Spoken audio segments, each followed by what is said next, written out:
बेंगलुरु में आरएसएस की वार्षिक बैठक में एक बड़ा फैसला हो गया है। संघ की ये बैठक हर साल होती है जिसमें उसके जुड़े सभी 32 संगठन हिस्सा भी लेते हैं और इस बैठक में अगले एक साल तक होने वाले कामकाज की रणनीति तय की जाती है। और इस साल बीजेपी को लेकर आरएसएस को दो बड़े फैसले लेने हैं, इसलिए इस बैठक पर सभी की नजरें टिकी हुई हैं और ये बैठक बहुत ही महत्वपूर्ण मानी जा रही है। तो इसमें से अगर दो बड़े फैसलों की बात की जाए तो पहला बीजेपी अध्यक्ष पद को लेकर है, क्योंकि बीजेपी अध्यक्ष जेपी नड्डा का कार्यकाल खत्म हो चुका है और संघ ये तय कर चुका है कि उसे ना तो अब जेपी नड्डा चाहिए अध्यक्ष के रूप में फिर से और ना ही नड्डा जैसा कोई दूसरा अध्यक्ष बीजेपी का बनना चाहिए। आरएसएस की तरफ से भले ही मीडिया के सामने आकर यह बात कही जा रही हो कि वो बीजेपी का अध्यक्ष तय नहीं करता, उसके 32 संगठन हैं और हर संगठन अपना अध्यक्ष तय करता है, इसमें संघ का कोई हस्तक्षेप नहीं होता। लेकिन यह बात हम सभी को पता है कि बीजेपी का अध्यक्ष कौन होगा, ये नागपुर से ही तय होता है। और इस बार तो इसलिए बीजेपी अध्यक्ष संघ की मर्जी का बनना है क्योंकि फैसला सिर्फ बीजेपी अध्यक्ष को लेकर नहीं होना है, बल्कि उसके बाद प्रधानमंत्री पद को लेकर भी होना है। क्योंकि एक तरफ नरेंद्र मोदी के समर्थक लगातार ये दावा कर रहे हैं कि पीएम की कुर्सी खाली नहीं है, तो वहीं दूसरी तरफ आरएसएस के अंदर से जो संकेत मिल रहे हैं उसका ये इशारा कर रहे हैं कि पीएम मोदी के विकल्प पर विचार हो रहा है और नाम भी लगभग तय कर लिया गया है। तो संघ की बैठक में क्या हुआ खास, जिसके बाद दिल्ली तक मच गई है हलचल, आज हम इसी को लेकर अपनी स्पेशल रिपोर्ट में करने जा रहे हैं चर्चा। नमस्कार, मैं हूं अंशिता। तो सबसे पहले हम बात करते हैं आरएसएस की कि आखिर उसकी तरफ से इन सभी मुद्दों पर क्या कहा जा रहा है। राष्ट्रीय स्वयंसेवक संघ के सह सरकार्यवाह अरुण कुमार का एक बयान आया। उन्होंने कहा कि बीजेपी के राष्ट्रीय अध्यक्ष के चुनाव में संघ की कोई भूमिका ही नहीं रहती है, इसके लिए कोई समन्वय बैठक नहीं होती है। अरुण कुमार ने बताने की कोशिश की है कि बीजेपी में क्या हो रहा है, इस पर आरएसएस ज्यादा ध्यान नहीं दे रहा है। लेकिन जिस तरह के हालात इस समय दिखाई दे रहे हैं, आरएसएस की बैठक में बीजेपी अध्यक्ष जेपी नड्डा और पार्टी के महासचिव बीएल संतोष जिस तरह से हिस्सा ले रहे हैं, उससे एक बात तो साफ हो गई है कि संघ जो कह रहा है वो झूठ तो नहीं है तो पूरा सच भी नहीं है। और जो चर्चा चल रही है वो सिर्फ जेपी नड्डा को लेकर नहीं हो रही है, बल्कि नरेंद्र मोदी को लेकर भी हो रही है। ये बात तो बीजेपी को भी पता है कि उसके अंदर पहली कतार के नेतृत्व में बदलाव की भूमिका संघ ही तय करता है और उसे पार्टी को स्वीकार करना भी पड़ता है। आपको याद होगा 2014 के लोकसभा चुनाव जब हुए, उससे पहले बीजेपी के एक दिग्गज नेता लालकृष्ण आडवाणी की तरफ से एक बार और अपनी दावेदारी पेश की जा रही थी। बीजेपी आडवाणी के नेतृत्व में 2009 का चुनाव हार चुकी थी, लेकिन आडवाणी के समर्थकों का कहना था कि 2009 में माहौल कांग्रेस के पक्ष में था। तो 2014 के चुनाव से पहले देश का माहौल कांग्रेस के विरोध में दिखने लगा था। बीजेपी को अपनी जीत साफ साफ दिखाई दे रही थी, इसलिए आडवाणी की तरफ से दावेदारी पेश की जा रही थी। यानी आडवाणी चाहते थे कि 2014 का चुनाव उनके नेतृत्व में लड़ा जाए, लेकिन संघ ने आडवाणी को किनारे लगा दिया और पार्टी को मैसेज भेज दिया कि अब आडवाणी का दौर समाप्त, यानी कि खत्म हो चुका है और अब आगे की तरफ देखना है। संघ के पसंद से नरेंद्र मोदी के नाम पर मोहर लगा दी गई और मोदी को पहले बीजेपी ने 2014 के लोकसभा चुनाव के लिए पार्टी का स्टार प्रचारक बनाया और फिर उन्हें ही प्रधानमंत्री पद का उम्मीदवार भी घोषित कर दिया।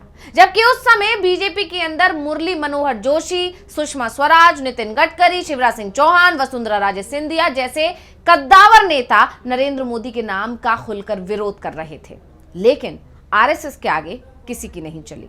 आरएसएस फैसला ले चुका था और उसके आगे सबको झुकना पड़ा। आरएसएस के इशारे पर बीजेपी में नया नेतृत्व सामने आया और अब संघ की तरफ से एक बार फिर से बीजेपी के नए नेतृत्व की तलाश शुरू कर दी गई है। तो बीजेपी में इस समय सबसे ज्यादा चर्चा अगर किसी चीज की हो रही है तो वो अध्यक्ष पद को लेकर ही चल रही है। लेकिन संघ के निशाने पर सिर्फ अध्यक्ष पद ही नहीं है, अध्यक्ष पद की जगह अब सीधे सीधे पीएम पद आ गया है। और पीएम पद पर बदलाव से पहले आरएसएस बीजेपी संगठन में बड़े बदलाव की तैयारी में जुट गया है और संघ की बेंगलुरु में हुई जो बैठक है उसमें इसे लेकर बड़ा फैसला भी हो गया है। पहला अध्यक्ष पद को लेकर और दूसरा है प्रधानमंत्री पद को लेकर। और ये कहा जा रहा है कि बीजेपी अध्यक्ष जेपी नड्डा को इस बदलाव के बारे में सूचना भी दे दी गई है। दरअसल बीजेपी हाईकमान को भी इस बात का एहसास है कि संघ अब हाईकमान ही बदलने की तैयारी में लग गया है। इसलिए पीएम मोदी और गृह मंत्री अमित शाह की कोशिश है कि जेपी नड्डा को एक कार्यकाल और मिल जाए। या फिर बीजेपी का अध्यक्ष पद जेपी नड्डा जैसा ही किसी दूसरे नेता को सौंपा जाए? क्योंकि अध्यक्ष अगर मोदी और शाह के नियंत्रण में होगा तो फिर संघ की तरफ से होने वाले किसी भी ऐसे बदलाव जिसमें पीएम मोदी ही संकट में घिर जाएं, उस बदलाव को रोका जा सके। यानी कि जब अध्यक्ष अगर कंट्रोल में होगा आला कमान के, तो फिर बीजेपी पर कंट्रोल रहेगा और किसी भी तरह के फैसले बिना आला कमान की मर्जी के नहीं लिए जाएंगे। लेकिन आरएसएस के तेवरों से साफ है कि इस बार बीजेपी हाईकमान के दबाव में आरएसएस आने को कतई तैयार नहीं है। पीएम मोदी को लेकर मोहन भागवत खुद नरेंद्र मोदी से बात कर सकते हैं और यह बात नागपुर में होनी है और यह मुलाकात तय भी हो गई है। 30 मार्च को मोहन भागवत और नरेंद्र मोदी के बीच एक बैठक होने वाली है और इस बैठक पर सभी की नजरें टिकी हुई हैं। कहा तो यह भी जा रहा है कि इसी बैठक में पीएम मोदी को उनके भविष्य की सियासी पारी के बारे में संघ साफ साफ बता देगा। वैसे ये खबर भी सामने आ रही है कि संघ ने पीएम मोदी की जगह लेने के लिए यूपी के सीएम योगी आदित्यनाथ का नाम लगभग तय कर लिया है और इस बारे में मोहन भागवत खुद पीएम मोदी से चर्चा कर सकते हैं और योगी के लिए बीजेपी में किसी तरह की रुकावट नहीं आए, उसकी तैयारी भी संघ की तरफ से पहले से ही की जा रही है। बता दें कि नरेंद्र मोदी को पीएम उम्मीदवार घोषित करने से पहले संघ की तरफ से बीजेपी अध्यक्ष पद भी बदलाव किया गया था। संघ ने पहले 2013 में बीजेपी अध्यक्ष पद पर राजनाथ सिंह को बैठाया और उसके बाद एल के आडवाणी को सियासी वनवास पर भेज दिया और कुछ ऐसा ही अब पीएम मोदी के साथ भी हो सकता है। तो अब संघ के फैसले की खबर से बीजेपी हाईकमान में खलबली मच गई, क्योंकि ये तय माना जा रहा है कि अगर पीएम और बीजेपी अध्यक्ष पद पर बदलाव हो जाता है और आरएसएस की पसंद से ही ये तय होगा, तो साफ है कि बीजेपी के अंदर बहुत बड़े बदलाव भी होंगे। जिन नेताओं को अभी किनारे लगा दिया गया है उन्हें एक बार फिर से आगे बढ़ाया जा सकता है और जो नेता इस समय सियासी आसमान पर हैं, उनकी ताकत को कम किया जा सकता है। वैसे ये भी कहा जा रहा है कि 27 सितंबर को आरएसएस की स्थापना के 100 वर्ष पूरे होने जा रहे हैं और इस दौरान बीजेपी को तो नया अध्यक्ष मिल जाएगा, लेकिन पीएम पद को लेकर फैसला इसके बाद ही होगा। यानी पीएम मोदी 27 सितंबर 2025 तक पद पर बने रहेंगे और इसके बाद ही उनके नाम पर कोई फैसला होगा।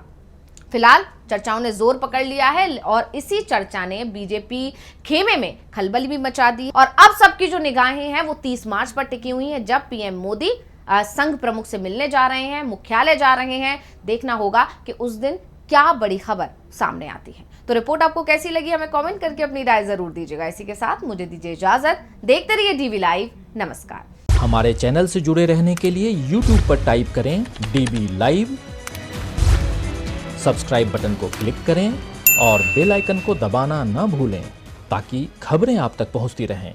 देखते रहिए डीवी लाइव, क्योंकि यहाँ हैं खबरें लगातार।